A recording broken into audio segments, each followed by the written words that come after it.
இந்த கவனம் வச்சதானே.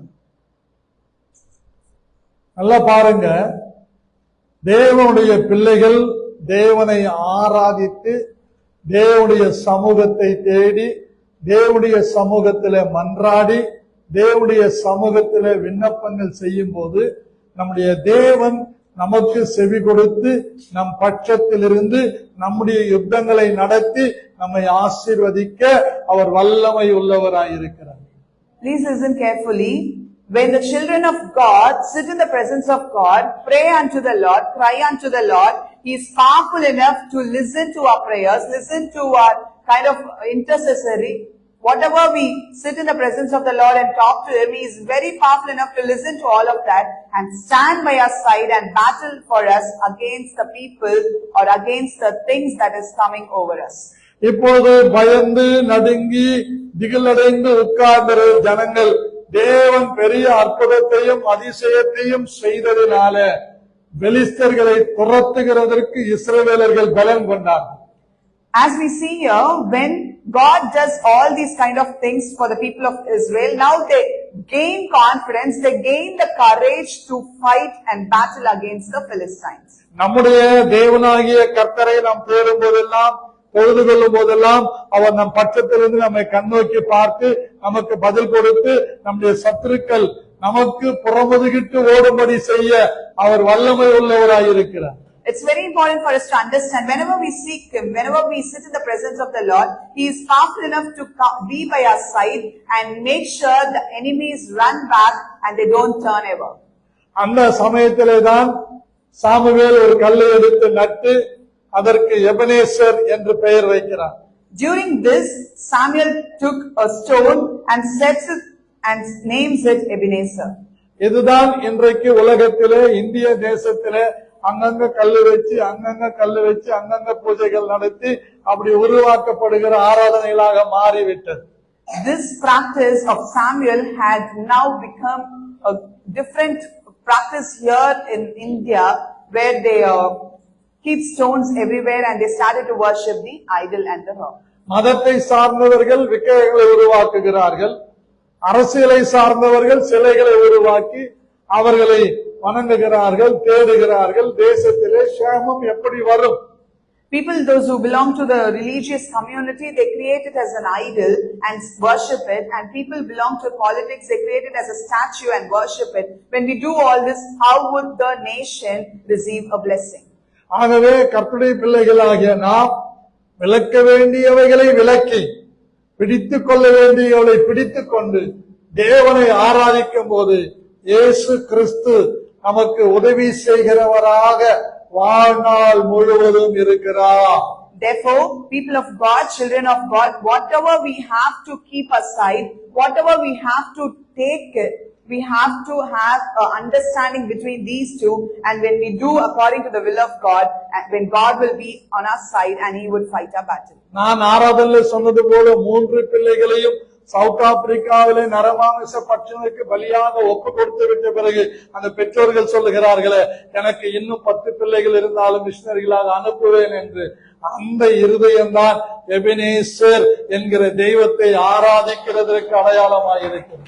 As I said during the worship, when the people in South Africa surrendered their 3 children for an offering, and that's a place where people eat the humans. So they surrendered, and yet they said, even if I have 10 more kids, I would give it them for the glory of God. When we have this kind of a heart to surrender ourselves to the Lord and surrender something, everything that is belonging to us to the Lord, and this is called Ebenezer, the Lord we worship today. நாம் இந்த நாட்களில் சரியான சத்தியத்தை புரிந்து கொள்ள வேண்டும்.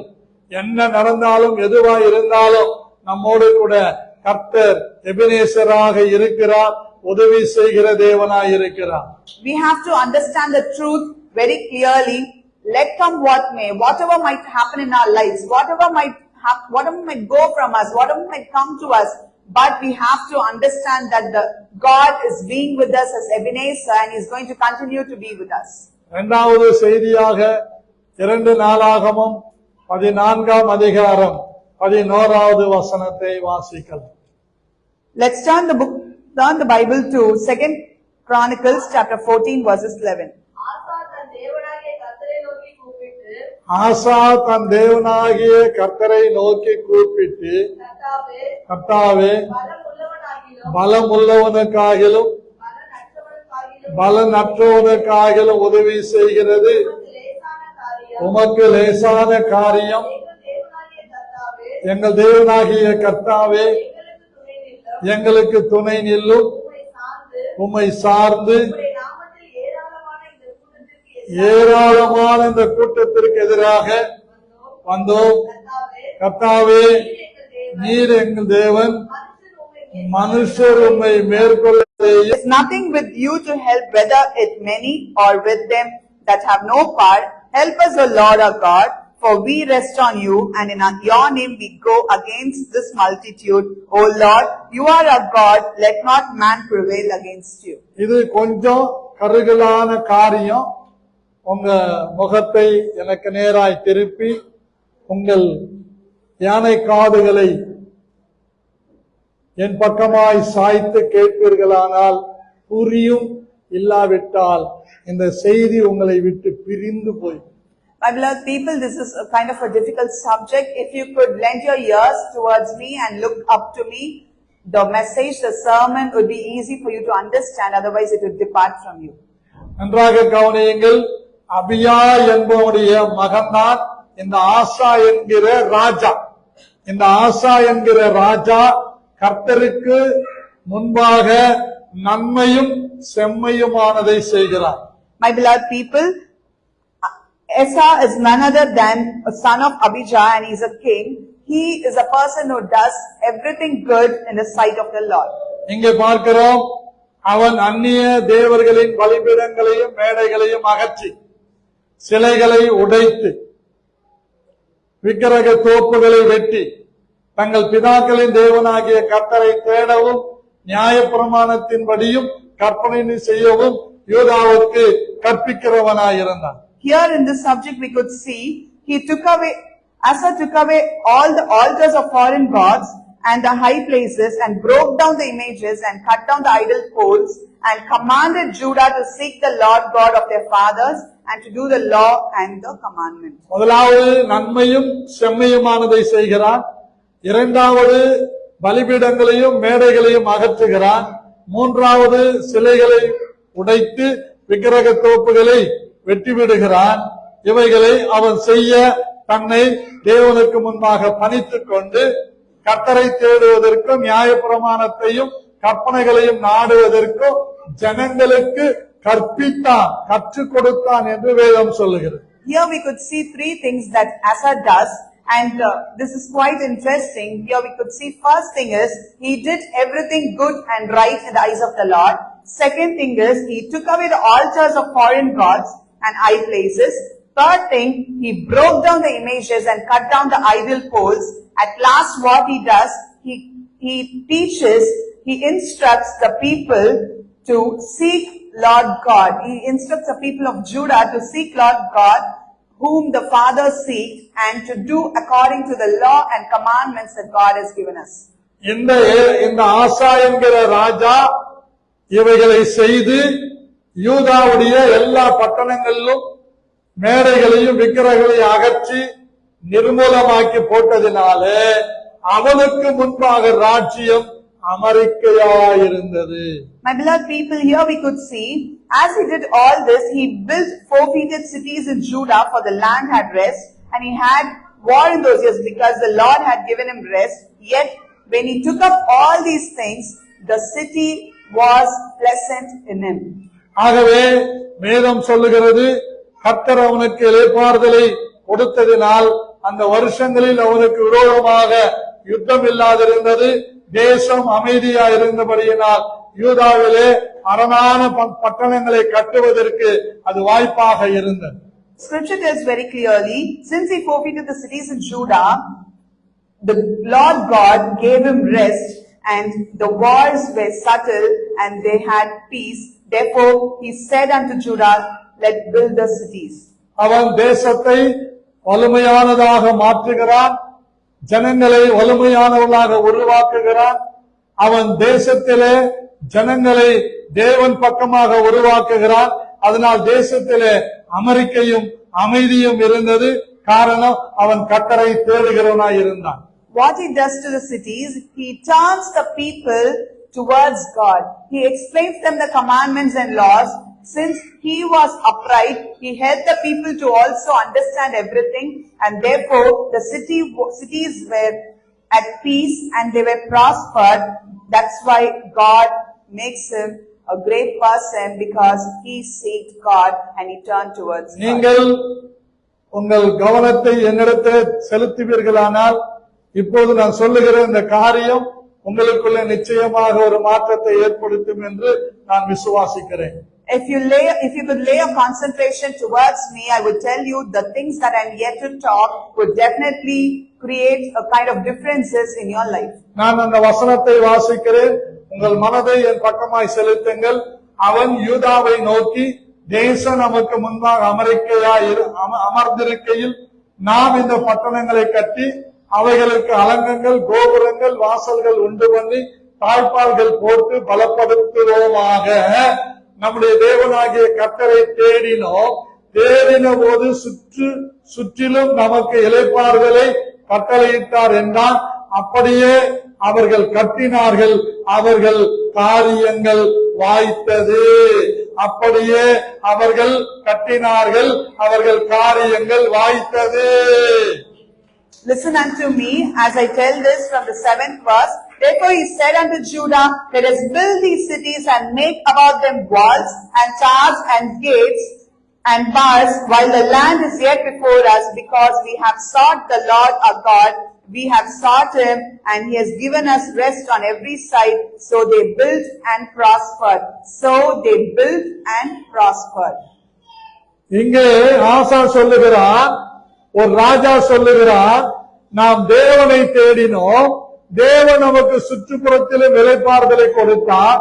ஆகவே நம்முடைய தேசம் அமெரிக்கையா இருக்கும் போது, சுகமாய் இருக்கும் போது பட்டணங்களை கட்டுவோம், கிராமங்களை கட்டுவோம், பெரிய பெரிய மாட மாளிகைகளை கட்டுவோம், தொழில்துறைகளை உருவாக்குவோம், நாட்டை வலுப்படுத்துவோம் என்று சொல்லி அவர்கள் அப்படி செய்கிறார்கள்.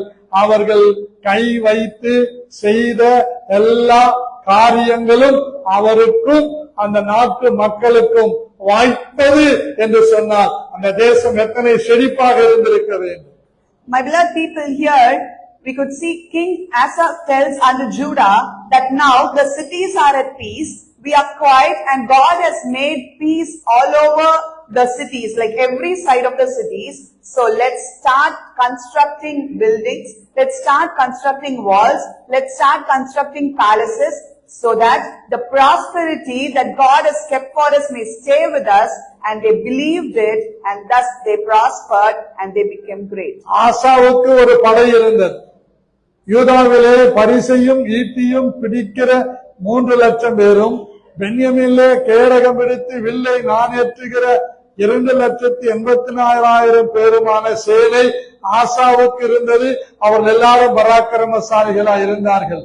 அவர்களுக்கு விரோதமாக எத்தியோப்பியனாகிய சேரா 10,00,000 பேர் சேர்ந்து சேனையோடு 300 ரதங்களோடு புறப்பட்டு வந்து ஆசாவை எதிர்கொள்ளுகிறார். ஆனால் ஆசா ஜெயம் கொள்ளுகிறார். அந்த எத்தியோப்பியனாகிய சேரா முறிந்து விழும்போகிறார். காரணம், ஆசா தேவனை நோக்கி ஜெபிக்கிறார். Here we could see Asa had army of men that bore large shields and spears out of Judah. Out of Judah 300,000 people were with him, and out of Benjamin that bore shields and drew bows 240,000, and all these were mighty men of valor.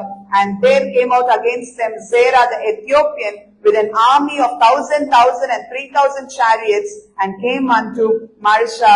Then Asa went out against him and set the battle in array the valley of Zephthalah. மொத்தமாக ஆசாவுக்கு இருந்த படை 5,80,000 பேர் தான். ஆனால் எத்தியோப்பியனாகிய சேராவுக்கு இருந்த படை 10,00,000 பேர். இந்த 10,00,000 பேரை 5,80,000 பேரை கொண்டு ஆசா ஜெயம் கொள்வதற்கு அவன் சாஸ்திரிகளை தேடவில்லை, மந்திரவாதிகளை தேடவில்லை, ஜோசியர்களை தேடவில்லை.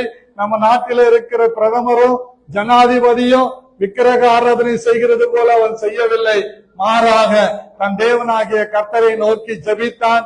கர்த்தாவே பலம் உள்ளவனுக்காகிலும் பலம் இல்லாதவனுக்காகிலும் உதவி செய்வது உமக்கு லேசான காரியம். அப்படியே கர்த்தர் அவனுக்கு பலம் தந்தா சத்துருக்களை முறியடிக்கிறார். My beloved people, here King Asa had 5,80,000 people with him, warriors with him, wherein the other side of people had 10,00,000 people with him. Nothing could do, because with this 5,80,000 they defeated all the 10 lakh people. So here what happens is they understand and believe that God was with him. He did not go and look for astrologers. He did not go and look for people that they could give him good timings, like what our Prime Minister do here or what our presidents do here. He definitely did not go that way. All that he did was he sat in the presence of the Lord. He seeked the presence of the Lord for his victory, and God took over it. அந்த ராஜாவோ என்ன செய்கிறார் என்றால் இப்போ தடம் புரண்டு விடுகிறார். நல்லா கவனிங்க, கர்த்தரை தேடின போது 5,80,000 பேரை கொண்டு 10 லட்சம் பேரை துரத்தி ஜெயம் எடுக்கிறான். ஆனா கர்த்தரை விட்டுட்டு அருகாமல் இருக்கிற நாட்டு படைகளை கூப்பிட்ட போது இங்க ஒரு பெரிய தோல்வி அடைகிறான். அதைதான் அனானி என்கிற தீர்க்கதரிசி சொல்லுகிறார். அக்காலத்திலே ஞான திருஷ்டிக்காரனாகிய அனானி, அதாவது 2 நாளாகவும் 16ஆம் அதிகாரம் 7வது வசனம் 8வது வசனம் 9வது வசனம் உங்களுக்கு வாசிக்கிறேன். அக்காலத்திலே ஞான திருஷ்டிக்காரனாக அனானி யூதாவின் ராஜாவாகிய ஆசாவிடத்தில் வந்து அவனை நோக்கி, நீர் உம்முடைய தேவனாகிய கர்த்தரை சார்ந்து கொள்ளாமல் சீரியாவின் ராஜாவை சார்ந்து கொண்டபடியினால் சீரியா ராஜாவின் ராணுவம் உமது கைக்கு தப்பி போயிற்று. மிகவும் ஏராளமான ரதங்களும் குதிரைகளும் எத்தியோப்பியரும் லூபியரும் மகாசேனையா இருந்தார் அல்லவா? நீர் கர்த்தனை சார்ந்து கொண்டு போதவேனில் அவர்களை உமது கையிலே ஒப்பு கொடுத்தாரே. தம்மை பற்றி உத்தம இருதயத்தோடு இருக்கிறவர்களுக்கு தம்முடைய வல்லமையை விளங்க பண்ணும்படி கர்த்தருடைய கண்கள் பூமி எங்கு உலாவிக் கொண்டிருக்கிறது. இந்த விஷயத்தில் மதியில்லாதவராய் இருந்தீர். ஆகையால் இது முதற்கொண்டு உமக்கு யுத்தங்கள் நேரிடும் என்று அனானி சொல்லுகிறார். My beloved people, as we were talking about King Asa, he was so good, he was so upright, he did everything right in the presence of the Lord, and God was with him. God gave him peace, and he did so many things to the entire cities of Judah. Now what happens is he starts to look for the men near him. That's when in 2nd Chronicles chapter 16 verses 7, 8 and 9 says, and at the time Hanani the seer came to Asa the king of Judah and said unto him, because you have relied on the king of Syria and not relied on the Lord your God, therefore as the army of king of Syria escaped you out of your hand, were not the Ethiopians and the Libyans a huge army? Yet because you did rely on the Lord, he delivered them into your hand. For the eyes of the Lord run to and fro throughout the whole earth to show himself strong in the behalf of them whose heart is perfect toward him. In this you have done foolishly, therefore from now on shall have wars. சபை நன்றாக கவனிக்க வேண்டும். நான் கர்த்தரை சார்ந்து கொள்ளும் போது எனக்கு பெரிய படையில்லாவிட்டாலும் கர்த்தர் சேனைகளின் கர்த்தர் தம்முடைய வல்லமையினாலே என் சத்துருக்களை முறியடிக்கிறார் என்கிற நம்பிக்கை ஆசாவுக்கு இருந்தது. கர்த்தரை சார்ந்து கொண்டான். 8,80,000 பேரை கொண்டு 10 லட்சம் பேரை துரத்துகிறான். இதுதான் கர்த்தர் பலமுள்ளவனுக்காகிலும் பலமற்றவனுக்காகிலும் உதவி செய்கிறது. கர்த்தருக்கு லேசான காரியம். Church, I would expect you to understand and listen very carefully. But as we saw a while ago, King Asa, who had only 5,80,000 people, fought the battle against the 10 lakh people, yet he ruled because God was with him. He seeked God's presence. But now what happens is he is not seeking God's presence, but he is seeking and relying on another king so that he couldn't prosper, and he is defeated. ஒரு சிலர் இப்படியாய் செய்கிறார்கள். பணம் இருக்கிறது என்றால் அதை கொண்டு எதையும் வாங்கி விடலாம், எதையும் சாதித்து விடலாம், எதையும் முடித்து விடலாம் என்று நினைக்கிறார்கள். முற்றிலும் தோல்வி அடைகிறார்கள். கர்த்தனை சார்ந்து கொள்ளும் போது ஒன்றுமில்லாமல் இருந்தோ ஜெயம் எடுக்கிறார்கள். இதுதான் தேவனுடைய பிள்ளைகளுக்கு தேவன் உதவி செய்கிறதற்கான எபனேசராய் நம்மோடு இருக்கிறார். We could see one set of people, they would think if we have money, we could do anything with that. We can do whatever. We don't need God with us. But I would tell you, but there's another set of people who would say God should be by my side so that I could prosper. Here when King Asa did not have a great people to battle, he had Lord of hosts with him. That's when he was able to win over the battle. But in our lives, we have to understand the fact, when God is by our side, nothing can come against us. கர்த்தர் இந்த நாளிலே நமக்கு சொல்லிக் கொடுக்கிற ஒரு விசுவாசமான பாதை, விசுவாசமான வார்த்தை, விசுவாசமான வாழ்க்கை என்னவென்றால், சங்கீதம் 37 சங்கீதம் 3, 4, 5 வசனங்களை வைத்து நாம் பார்க்கும்போது, கர்த்தரை நம்பி நன்மை செய், தேசத்தில் குடியிருந்து சத்தியத்தை மேய்ந்து கொள், கர்த்தரிடத்தில் மனமகிழ்ச்சியாயிரு, அவர் உன் இருதயத்தில் வேண்டுதல்களை உனக்கு அருளி செய்வார், உன் வழியை கர்த்தருக்கு ஒப்புவித்து அவர் மேல் நம்பிக்கையாயிரு, அவரே காரியத்தை வாய்க்க பண்ணுவார், அவரை ஜெயமாக மாற்றி தருவார். For our blessing, God, we could see that God has given us a promise and a confident word. Let's turn to Psalm 37. 3rd, 4th and 5th verse says this way, trust in the Lord and do good. So shall you dwell in the land, and verily you shall be fed. Delight yourself also in the Lord, and he shall give you the desires of your heart. Commit your ways unto the Lord, trust also in him, and he shall bring it to pass. நன்றாக புரிந்து கொள்ளுங்கள் பிரியமானவர்களே, இந்த அனானி ஆசாவை எச்சரித்த போது அவன் தவறை உணர்ந்து மனம் திரும்புவதற்கு பதிலாக அந்த அனானி எடுத்து ஜெயில போட்டுறான். Listen very carefully, my beloved people. When Hanani the seer came and instructed Asa, gave him a warning, he did not tend to change his heart, or he did not try to understand or realize anything. Instead, he put Hanani the seer into prison. தன்னுடைய பிழைகளை உணராமல் அனானியின் மேலே கோபப்பட்டு, இவன் யார் என்னை எச்சரிப்பதற்கு என்று அனானியை உள்ளே வைத்து விட்டான். ஆனால் ஆசாவுக்கு காலில் வியாதிப்பட்டு கர்த்தரை தேடாம அவன் பரிகாரிகளை தேடினான், வைத்தியர்களை தேடினான். கடைசியாக அவன் கால்கள் மிகவும் பலவீனப்பட்டு மரித்தான். அவன் தாவீதின் நகரத்திலே அடக்கம் பண்ணப்படுகிறான். இதே தாவீது தன் பிழையை நாத்தான் மேல் உணர்த்தின போது சாஷ்டாங்கமாய் விழுகிறான்.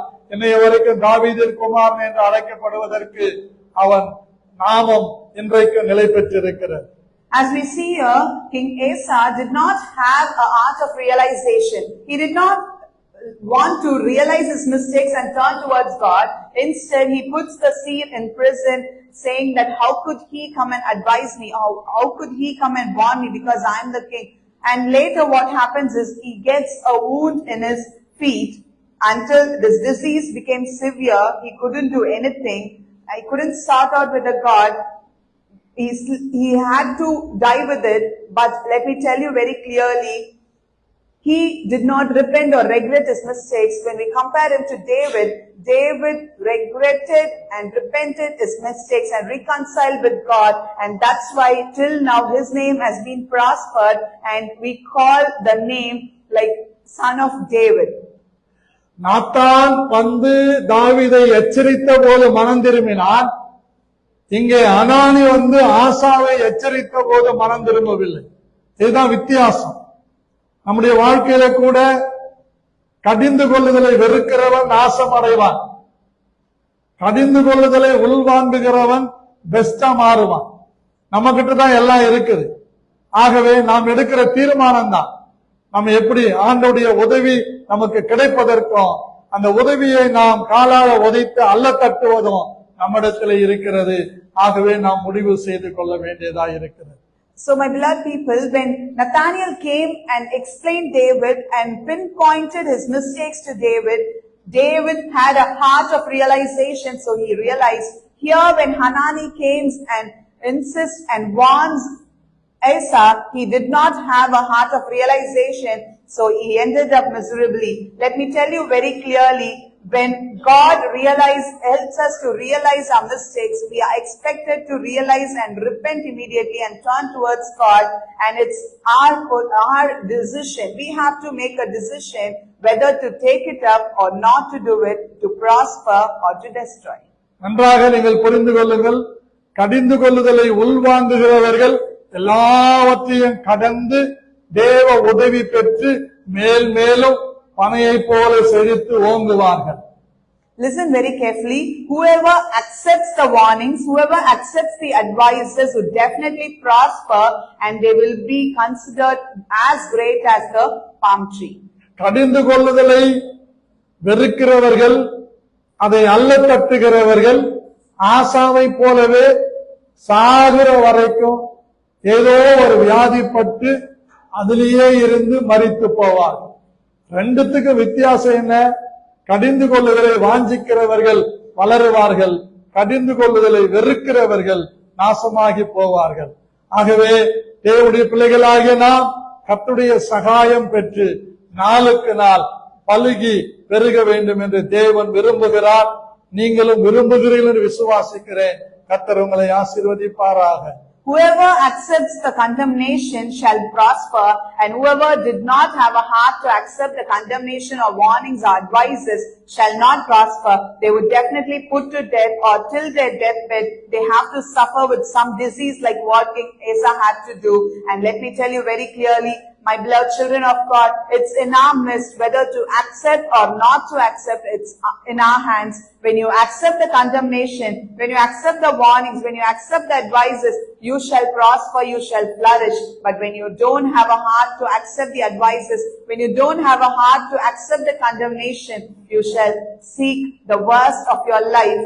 And let's not do it. I hope and believe that you will be a people of acceptance, where you will have a heart to realize anything that's coming to you and change your heart towards God, and you shall be blessed. ஆகவே இந்த காலை வேளையிலே எனக்கு அன்பான தேவனுடைய பிள்ளைகளே, கர்த்தர் நமக்கு எலியேசர், கர்த்தர் நமக்கு உதவி செய்கிறது.